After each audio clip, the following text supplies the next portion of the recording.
Laurie didn't seem to know where to begin, but Joe's eager questions soon set him going, and he told her how he had been at school in Vevey, where the boys never wore hats, and had a fleet of boats on the lake, and for holiday fun went walking trips about Switzerland with their teachers. "Don't I wish I'd been there," cried Joe. "Did you go to Paris?" "We spent last winter there." "Can you talk French?" "We were not allowed to speak anything else at Vevey." "Do say some. I can read it, but can't pronounce." "Quel nom a cette jeune demoiselle en les pantoufles jolies," said Laurie good-naturedly. "How nicely you do it. Let me see, you said, 'Who is the young lady in the pretty slippers,' didn't you?" "Oui, mademoiselle." "It's my sister Margaret, and you knew it was. Do you think she is pretty?" "Yes, she makes me think of the German girls. She looks so fresh and quiet." Joe quite glowed with pleasure at this boyish praise of her sister, and stored it up to repeat to Meg. Both peeped and criticised and chattered till they felt like old acquaintances. Laurie's bashfulness soon wore off, for Joe's gentlemanly demeanour amused and set him at his ease, and Joe was her merry self again, because her dress was forgotten, and nobody lifted their eyebrows at her. She liked the Lawrence boy better than ever, and took several good looks at him, so that she might describe him to the girls, for they had no brothers, very few male cousins, and boys were almost unknown creatures to them. Curly black hair, brown skin, big black eyes, handsome nose, fine teeth, small hands and feet, taller than I am, very polite for a boy, and altogether jolly. Wonder how old he is? It was on the tip of Joe's tongue to ask, but she checked herself in time, and with unusual tact tried to find out in a roundabout way. "I suppose you're going to college soon. I see you pegging away at your books. No, I mean studying hard," and Joe blushed at the dreadful pegging which had escaped her. Laurie smiled, but didn't seem shocked, and answered with a shrug, "Not for a year or two. I won't go before 17 anyway." "Aren't you but 15?" asked Joe, looking at the tall lad, whom she had imagined 17 already. 16 next month." "How I wish I was going to college. You don't look as if you liked it." "I hate it.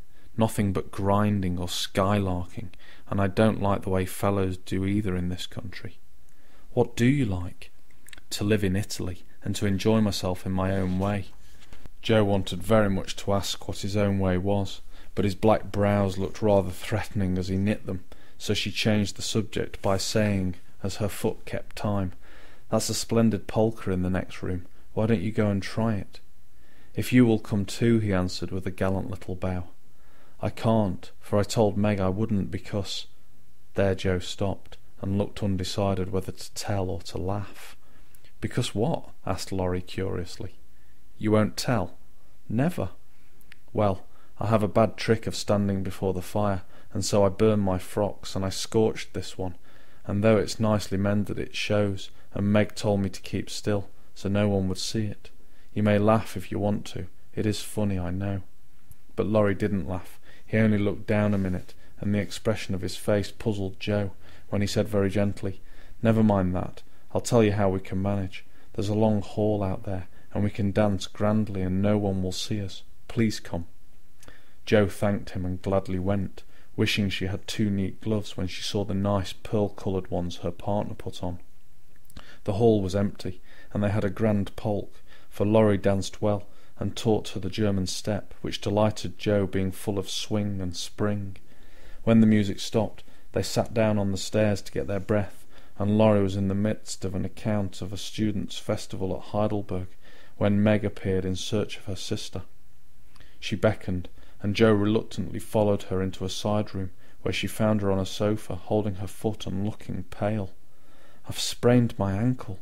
That stupid high heel turned and gave me a sad wrench.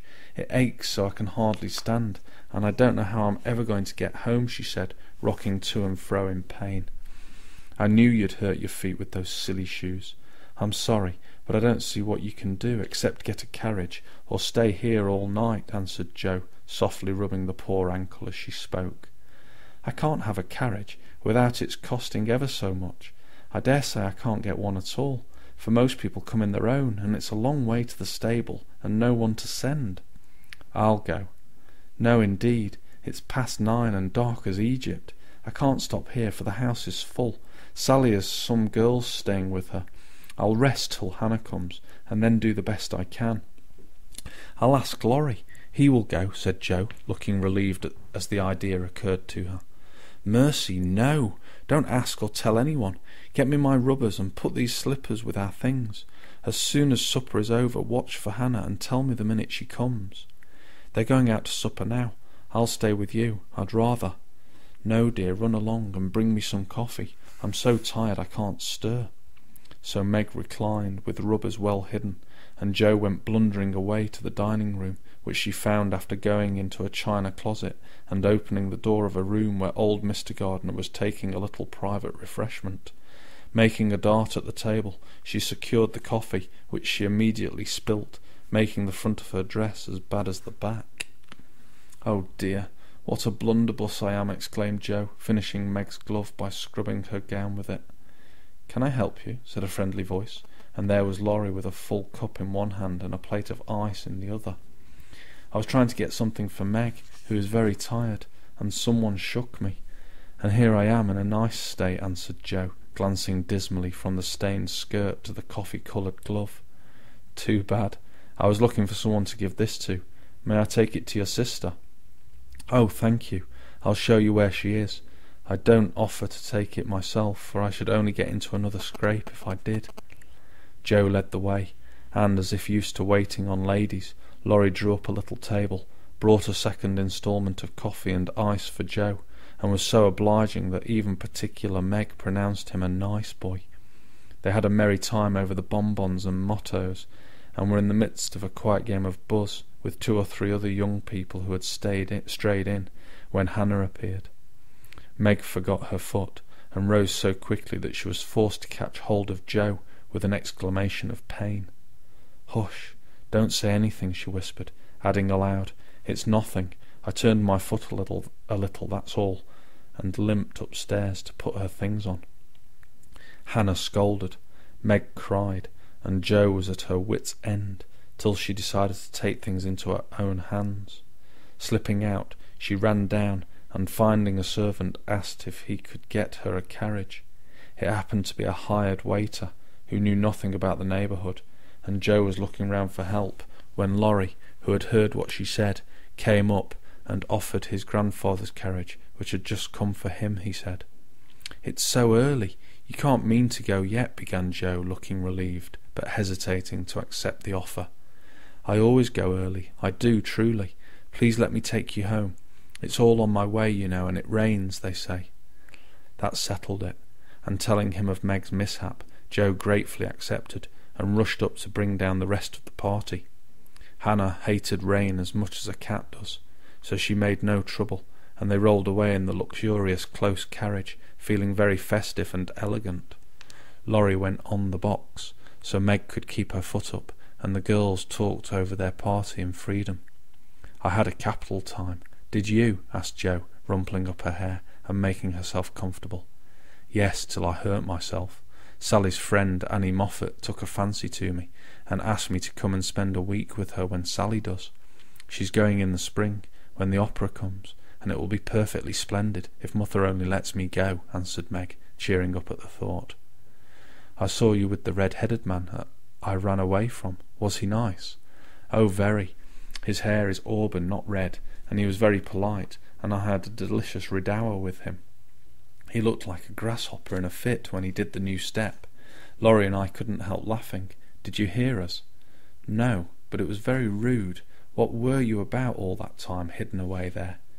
Joe told her adventures, and by the time she had finished they were at home. With many thanks, they said good night and crept in, hoping to disturb no one.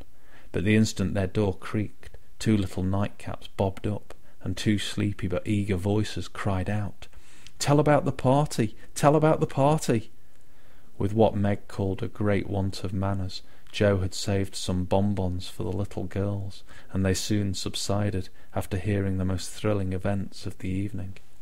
"I declare, it really seems like being a fine young lady to come home from the party in a carriage, and sit in my dressing-gown with a maid to wait on me," said Meg, as Joe bound up her foot with arnica and brushed her hair.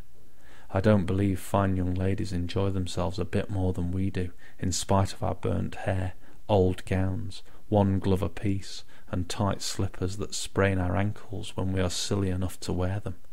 And I think Joe was quite right.